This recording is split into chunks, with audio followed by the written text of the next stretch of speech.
Welcome back students in our new video of class 11 bookkeeping and accountancy. Students, today we are going to discuss about journal entries. आप previous videos में देखते चले आ रहे होंगे हमने आपने सीखा journal entries. अभी तक हमने previous videos में सिर्फ और सिर्फ discussion किया है journal entries का. अब जर्नल एंट्रीज स्टूडेंट चूंकि सिर्फ एंट्रीज ना होकर के इनमें बहुत सारे टर्म्स हैं, बहुत सारे फैक्ट्स हैं, इन सारे फैक्ट्स को हम आगे स्टेप बाय स्टेप स्टडी करते जाएंगे. तो आज हम इसमें फर्स्ट फैक्ट इसका उठा करके देखेंगे. जैसा प्रीवियस वीडियो में हमने डिस्कस किया था और वहाँ पे हमारे एग्जाम्पल में एक टर्म आया था गुड्स, एक अकाउंट क्रिएट हुआ था गुड्स, जिसको हमने गुड्स ना लिख करके सेल्स और परचेज करके मेंशन किया था. तो अब हम जानेंगे आज के इस टॉपिक में कि जो ट्रीटमेंट ऑफ गुड्स है जर्नल में, उसे गुड्स ना लिख करके और कुछ क्यों लिखा जाता है और लिखा क्या क्या जा सकता है. दैट मीन्स उसका ट्रीटमेंट किस किस नाम से, कौन कौन से अकाउंट के नाम से किया जा सकता है. तो इसी के साथ moving ahead students, today we are discussing about goods meaning. अब उसके ट्रीटमेंट को जानने से पहले हमें पता होना चाहिए कि गुड्स क्या है, व्हाट इज गुड्स, गुड्स का मीन क्या है, गुड्स का मीनिंग क्या है. समान शब्दों में नॉर्मल भाषा में गुड्स का अर्थ क्या होता है. अब गुड्स चूंकि स्टूडेंट्स हिंदी में अगर कहा जाए तो गुड्स का मतलब माल होता है. आप लोगों ने आपके जिसके भी पास बिजनेस इंटरप्राइज होगा या घर पर कहीं भी कोई शॉप होगी तो आपको ये बात ज़रूर पता होगी कि आपकी शॉप का जो भी वो कंपोनेंट होता है जिसे आप खरीदते या बेचते हैं, जिसे आप सोल्ड या बॉट करते हैं, वो क्या हो जाता है, आपके लिए माल हो जाता है, वो आपका गुड्स हो जाता है. तो students, according to the meaning the thing which are bought and sold by business are called goods, and goods may be raw material, work in progress of finished goods. मतलब अब स्टूडेंट्स इस meaning से क्या discuss होता है, इस meaning से क्या आंसर निकल कर आता है, इस मीनिंग का क्या कंक्लूजन होता है. स्टूडेंट्स इसका कंक्लूजन यहाँ पे हम ये निकालेंगे कि गुड्स क्या है. गुड्स वो हर चीज़ है जो एक बिजनेस खरीदता या बेचता है. अभी मान लीजिए एग्जाम्पल के लिए लेते हैं एक फर्नीचर की शॉप. अगर एक फर्नीचर की शॉप है तो उसका गुड्स क्या होगा, सोफ़ा होगा, टेबल होगी, फर्नीचर्स होंगे. All the furniture are goods because वो उसको परचेज भी करता है, वो उसको सेल भी करता है. इन दैट केस वो उससे प्रॉफिट कमाता है, वो उसके बिजनेस का मेन एम है, मेन प्रोडक्ट है. तो वो जो मेन प्रोडक्ट होगा उसे हम अपनी अकाउंटिंग लैंग्वेज में गुड्स या हिंदी में माल कहेंगे.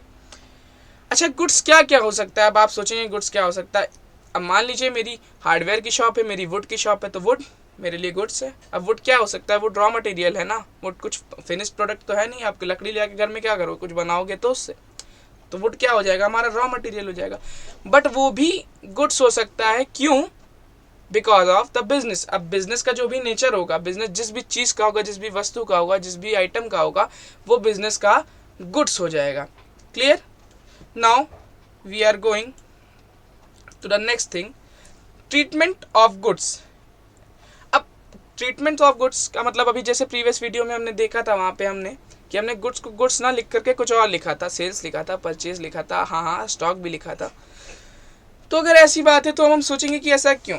इन accounting when goods are purchase it is written as purchase. अगर अकाउंटिंग सिस्टम में गुड्स परचेज किया जाता है, कहीं गुड्स को परचेज करने की बात होती है स्टूडेंट्स, तो उस जगह पर हम उसे रिटर्न करेंगे परचेजेस अकाउंट. दैट मीन्स अगर होगा Ravi purchase goods for cash, तो हम वहाँ पे क्या करेंगे, purchases account debited to cash. Clear? When goods are sold, just opposite इसका होगा. अगर हमने गुड्स को सोल्ड किया, when goods are sold it was written as sales. Sales हमेशा क्रेडिट होती है, we all know that. That means the treatment of good is generally in two ways, purchases और sales, and there is a three way. अब तीसरा वे जो है वो है हमारा स्टॉक. अब गुड्स को अगर हम तीसरे नाम से जानेंगे या गुड्स को अगर हम तीसरा ट्रीटमेंट देंगे तो गुड्स को हम स्टॉक भी बोल सकते हैं. ऐसी बात है, स्टॉक का मतलब आप और हम सामान्य भाषा में समझते होंगे. हमारा वो गुड्स जो हमने कलेक्ट कर रखा है, जो हमने स्टोर कर रखा है, वो हमारा क्या होता है, स्टॉक होता है. अब स्टॉक, अब इसी चीज़ को समझने के लिए हम थोड़ा ब्रीफली समझने के लिए एक चार्ट की हेल्प लेंगे. तो चार्ट के अकॉर्डिंग जाएंगे स्टूडेंट्स. तो हम यहाँ पे अब समझेंगे. Now we are discussing about goods treatment chart. अब गुड्स का ट्रीटमेंट कैसे करेंगे उसको हमने एक चार्ट के मदद से समझने के लिए यहाँ पे एक चार्ट आपके लिए बना रखा है. तो वो चार्ट कुछ इस तरीके से है कि जो गुड्स होता है इसको आप लोग नोट डाउन भी कर लेंगे या स्क्रीनशॉट कर लें. तो गुड्स जो होता है, गुड्स को हम बेसिकली तीन टर्म्स में एक्सप्रेस करते हैं जनरली. फर्स्ट टर्म है अकाउंट स्टॉक, सेकेंड टर्म है purchases and the third term is sales. अब गुड्स को चूंकि हम तीन टर्म्स में एक्सप्रेस कर सकते हैं। गुड्स वर्ड आएगा, जहां भी गुड्स अकाउंट की बात आएगी और हमें जर्नल एंट्री करनी होगी तो हमसे या तो परचेजेस, अगर वो परचेज किया जा रहा होगा तो परचेजेस, अगर वो सोल्ड किया जा रहा होगा तो सेल्स, और अगर वो कुछ ना कर करके स्टॉक में आगे कैरीड फॉरवर्ड कर दिया जा रहा होगा या उसको स्टोर कर लिया होगा हमने अपने बिजनेस एंटरप्राइज में, तो वो स्टॉक। अब स्टूडेंट परचेज और सेल्स तो सिंपल हो गया, परचेज और सेल आपको पता चल गया, लेकिन स्टॉक, आपने स्टॉक वर्ड जनरली नहीं सुना होगा। स्टॉक भी क्या होता है, स्टॉक में भी टाइप्स ऑफ स्टॉक होता है। स्टॉक एटलीस्ट 2 टाइप्स का होता है, अब उसको हम समझेंगे। There are type of stocks.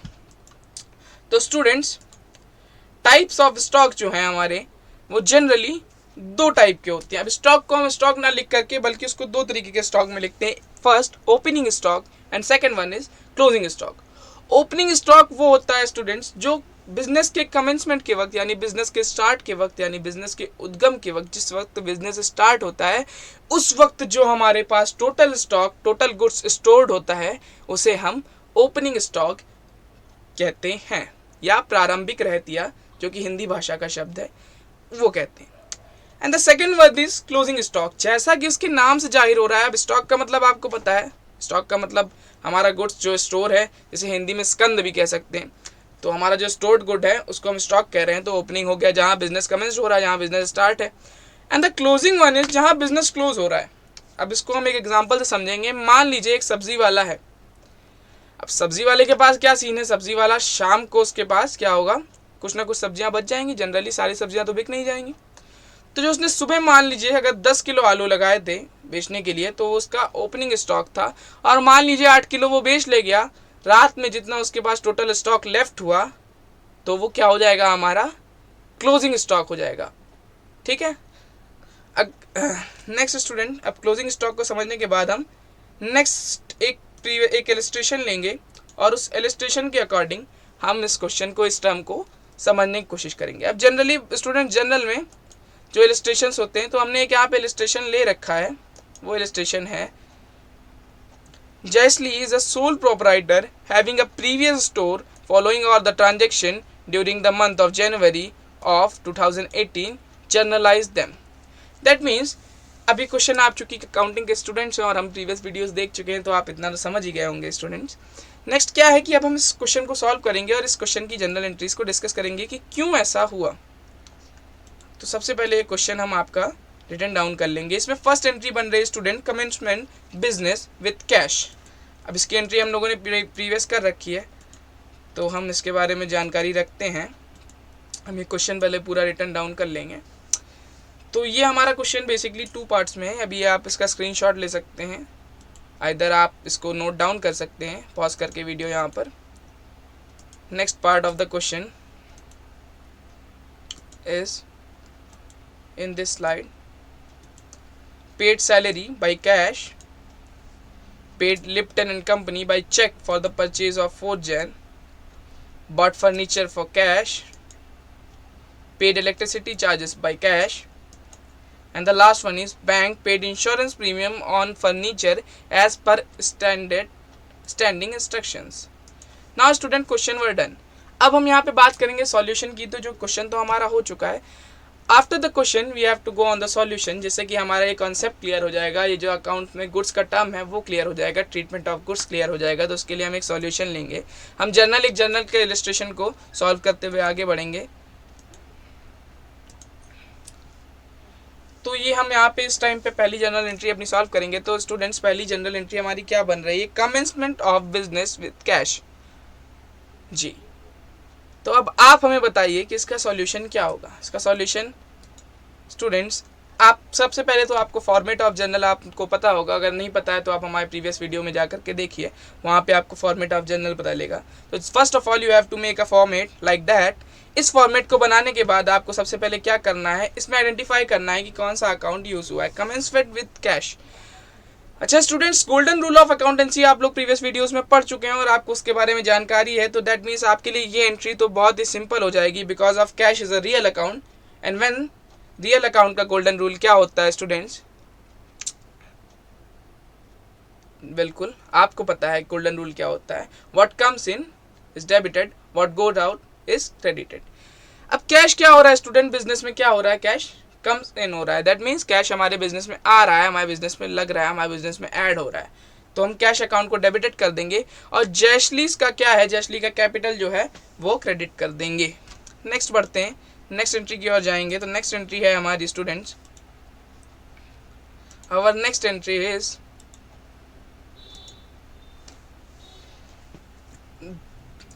deposit cash with bank, and the second entry is purchase goods by paying cash। अब डिपॉजिटेड कैश विद बैंक की जनरल एंट्री स्टूडेंट्स क्या होगी, अब आप लोग अकाउंटिंग स्टूडेंट्स हैं, आप लोगों को पता होगा, आप लोग इसको लिख करके पहले से रखे होंगे मैं उम्मीद करता हूं, लेकिन हम इसको एक्सप्लेन करेंगे। तो क्या है इसमें, बैंक अकाउंट डेबिटेड और कैश अकाउंट क्रेडिट हो रहा है। तो आप क्या बता सकते हैं कि कैश अकाउंट क्यों क्रेडिट हो रहा है?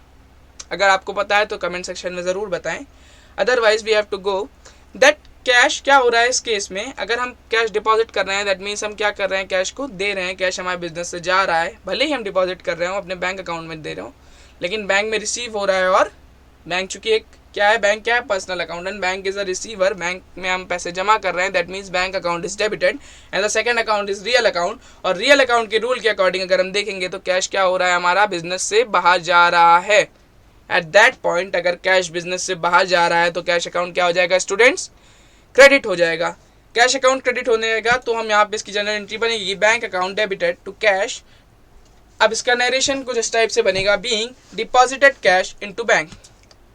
अब थर्ड एंट्री की ओर घुसेंगे स्टूडेंट। तो अब थर्ड एंट्री पर जब हम जाएंगे तो हमें पता चल रहा है स्टूडेंट्स कि यहाँ पे गुड्स की बात आ गई। अब गुड्स की बात आ गई, यहाँ पे गुड्स के बारे में अभी हमारा जो हमारा टॉपिक है आज का, जो कंसर्न है वो हमारा गुड्स के ऊपर ही है। तो students purchase goods by paying cash.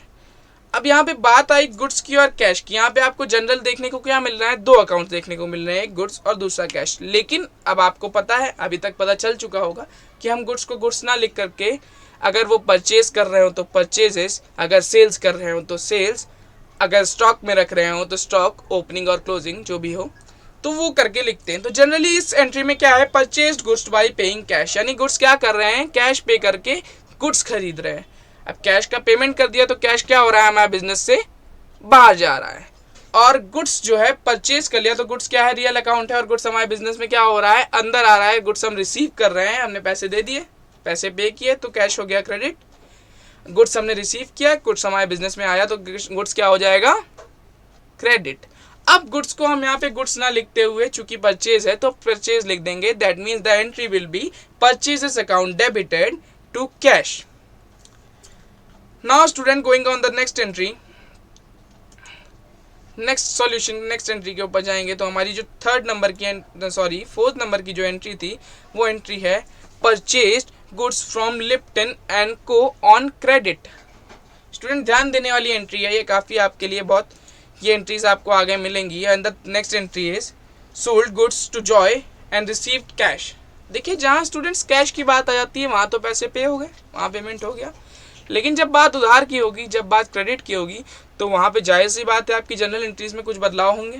Cash होता है तो कैश रिसीव हुआ या कैश पे हुआ वो हमें पता चल जाता है, but in that case we don't know. तो अब क्या करेंगे फोर्थ एंट्री के लिए, purchases account debited to Lipton and co. अब आपने जनरली पिछली प्रीवियस एंट्री जो थी हमारी परचेजेस की, यहाँ पे हमने गुड्स परचेज किया था, लेकिन वो हमने चूंकि कैश से किया था, कैश हमारा बिजनेस में बिजनेस से वापस जा रहा था, बाहर जा रहा था, बिजनेस में परचेज करने के लिए कैश हम पे कर रहे थे तो हमने वहाँ पे वो। अब यहाँ पे क्या करेंगे, कैश ना लिख करके लिप्टन एंड कंपनी के अकाउंट को क्रेडिट कर देंगे। क्यों कर देंगे, क्योंकि लिप्टन एंड कंपनी क्या हो जाएगी, हमारी पर्सनल अकाउंट हो जाएगी। और रूल ऑफ पर्सनल अकाउंट का जो भी रूल है हमारा, उसमें क्या है, debit the receiver and credit the giver. अब यहाँ पे क्या हो रहा है, परचेज कर रहे हैं गुड्स, हम किससे कर रहे हैं, लिप्टन एंड कंपनी से कर रहे हैं। तो लिप्टन एंड कंपनी क्या कर रही है, हमें गुड्स दे रही है, हम रिसीवर हो गए, वो गिवर हो गए, तो गिवर क्या हो जाएगा, क्रेडिट हो जाएगा बच्चों। तो इन दैट केस हम लिप्टन एंड को के अकाउंट को क्रेडिट कर देंगे। और परचेज हमारी हमेशा डेबिटेड ही होती है। अगर गुड्स, परचेज का मतलब है गुड्स हमारे बिजनेस में आ रहा है, और अगर गुड्स हमारे बिजनेस में रिसीव हो रहा है, बिजनेस में आ रहा है, तो वो क्रेडिट ही होगा स्टूडेंट्स। तो now goods purchase on credit हमारी ये एंट्री बनती है। And the next entry students, sold goods to Joy and receive cash. Just opposite students, जैसा कि अभी तक हमने परचेजेस की एंट्री देखी, तो परचेजर में क्या करते थे, हम परचेज को डेबिट कर देते थे, क्योंकि परचेज का मतलब होता है गुड्स का बिजनेस में आना। बट जब बात सेल्स की होती है तो सेल्स की बात में क्या हो जाएगा, सेल्स की बात के वक्त सेल्स करते वक्त गुड्स हमारे बिजनेस से वापस, भाई अगर हम फर्नीचर का काम करते हैं, हमने सेल किया अपना एक सोफ़ा, तो क्या हुआ, सोफ़ा हमने किसी कस्टमर को दे दिया ना, मुझसे हमने या तो कैश ले लिया या तो उधार पे दिया, वॉट एवर जो भी किया, लेकिन क्या किया हमने, अपना गुड्स उसको दे दिया। दैट मीन्स क्या हुआ, गुड्स हमारा बिजनेस से बाहर गया। अब सेल्स का मतलब गुड्स बिजनेस से बाहर जाना, that means sales account is credited according the rule of journal. And क्या हो रहा है, दूसरी चीज क्या है इसमें, कैश। अब कैश क्या कर रहे हैं, रिसीव कर रहे हैं, कैश हम रिसीव कर रहे हैं, तो कैश व्हाट कम्स इन हो रहा है, कैश हमारे बिजनेस में आ रहा है, that case cash account will be debited. Now students, यहाँ तक मैं आशा करता हूँ कि आपको समझ में आ गया हो। नेक्स्ट एंट्री की ओर हम आगे बढ़ेंगे। The next entry is paid salary by cash and the next one is paid Lipton and Co by check for the purchases। अब स्टूडेंट्स यहाँ पे एक ट्रिक एंट्री भी आपकी आ गई है, उसके बारे में हम आगे डिस्कस करेंगे। Paid salary for cash. अब आप, मैं चाहूँगा कि आप लोग इसको खुद से करके देखें, इतनी मुश्किल एंट्री नहीं है। This is a very very very simple entry for the student of accounting. अब अगर इस सिंपल एंट्री को आप नहीं लगा सकते हैं तो आप फिर से जाके हमारे प्रीवियस वीडियोज़ को ध्यान से देखिए। चलिए आगे बढ़ते हैं। तो सैलरी बाई कैश का क्या मतलब हो गया, सैलरी क्या है बच्चों, हमारा सैलरी हमारा एक प्रकार का एक्सपेंस है। क्यों है, क्योंकि सैलरी हम पे कर रहे हैं, दैट मीन्स हम अपने किसी एम्प्लॉय को पैसे दे रहे हैं, ठीक, सैलरी पे कर रहे हैं, तो क्या हो जाएगा, वो हम अपने प्रॉफिट में से ही तो करेंगे या अपनी कैपिटल में से करेंगे, वॉट एवर जिस भी चीज़ में करेंगे, लेकिन हमारा क्या हो जाएगा, वो एक्सपेंस हो जाएगा, हमारे बिजनेस के लिए एक खर्चा हो जाएगा, एक व्यय हो जाएगा, एक प्रकार की हानि हो जाएगी, ठीक। तो इन दैट केस अब नॉमिनल अकाउंट, चूंकि सैलरी एक नॉमिनल अकाउंट होता है और ये उसमें जितने भी एक्सपेंसेस या जितने भी लॉसेस होते हैं वो हमारे डेबिट होते हैं और जितने भी प्रॉफिट या इनकम होती है वो हमारी क्रेडिट होती हैं। तो सैलरी चूंकि हम पे कर रहे हैं, सैलरी हमारा एक लॉस है, सैलरी हमारा एक एक्सपेंस है, that in case salary account will be debited to cash account. अब क्यों कर रहे हैं, क्योंकि कैश से पे कर रहे हैं और कैश हमारे बिजनेस से क्या हो रहा है, जा रहा है, कैश हम किसी को पे कर दे रहे हैं तो कैश हो जाएगा credit. Simple easy, salary paid. अगर यहाँ पे हम बात करते हैं कि सैलरी पेड नहीं हुई है, सैलरी रिसीव्ड हुई है, मान लीजिए सैलरी रिसीव्ड हुई है, तो इसकी जस्ट अपोजिट एंट्री कर देते हैं, वहां पे हम क्या कर देते हैं, cash account debited to salary. Clear. Now going to the next entry. अब नेक्स्ट एंट्री में आप देखेंगे कि यहाँ पे क्वेश्चन में हमने किसी भी प्रकार का कोई अमाउंट नहीं मेंशन किया है, बट आंसर क्या है, आंसर में जो हमने यहाँ पे इलस्ट्रेशन सॉल्यूशन लिखा है, सॉल्यूशन में हमने अमाउंट एक मेंशन किया हुआ है। तो स्टूडेंट्स इस अमाउंट को जानने के लिए हमें क्या करना है, हमें इस जनरल एंट्री को दोबारा से पढ़ना है। लिखा हुआ है यहाँ पे कि paid Lipton and company by cheque for the purchases made on 4th Jan। अब स्टूडेंट ध्यान देने वाली बात है, जो इन्होंने बोला है कि जो 4th Jan को हमने पैसे लिए थे,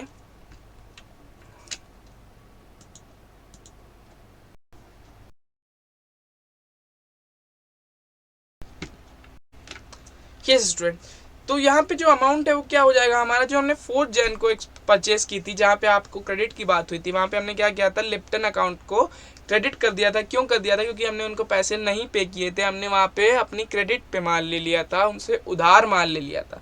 तो ना हम क्या कर रहे हैं, हमने चेक से वो पैसे पे किए हैं। अब चेक से पे किए हैं तो चेक जाहिर सी बात है, चेक अकाउंट नहीं होता है, चेक हमारा क्या हो जाएगा, बैंक हो जाएगा, बैंक से रिलेटेड है। चेक से पेमेंट किया तो पैसे कहाँ से कटेंगे, पैसे कटेंगे हमारे बैंक अकाउंट से। तो हम कहाँ से पे कर रहे हैं, बैंक से पे कर रहे हैं, और बैंक से क्या हो रहा है, पैसा जा रहा है, दैट मीन्स हमारे बिजनेस से पैसा कहीं ना कहीं निकल रहा है। तो अगर पैसा बाहर जाता है, रियल अकाउंट है, कैश बाहर जा रहा है, तो क्या होगा स्टूडेंट्स, क्रेडिट होगा, that means bank account is credited. और लिप्टन क्या है इस केस में, लिप्टन रिसीवर है, हम उसको पैसे पे कर रहे हैं, लिप्टन का जो भी हमारा उधार था, जो भी क्रेडिट था, हम उसको पे कर रहे हैं, that means Lipton and company account is debited and bank account is credited because of the entries held on 4th जनवरी। अब यहाँ बात हो रही है कि 4 जनवरी को जो उधार लिया था, जो क्रेडिट पे माल लिया था, उसका पैसा दिया जा रहा है, तो हम जाहिर सी बात है जितना रुपए था, अब यहाँ होल अमाउंट की बात हो गई, तो हम सीधे सीधे उतना पैसा पे कर देंगे, उतना पैसा यहाँ पर दिखा देंगे आपको। नेक्स्ट एंट्री स्टूडेंट यहाँ पे 8th और 9th नंबर की है। 8th नंबर की एंट्री जो है, बॉट फर्नीचर बाई कैश। यहाँ पे फर्नीचर खरीदा है हमने कैश में, और इलेक्ट्रिसिटी बिल क्या है, इलेक्ट्रिसिटी चार्जेस को भी कैश में पे किया है। सिंपल एंट्रीज हैं स्टूडेंट्स, मैं समझता हूँ कि आप इसको बहुत आसानी से कर सकते हैं, क्योंकि अब आपने रूल ऑफ अकाउंटेंसी लर्न कर रखा होगा और ये बेसिक्स हैं।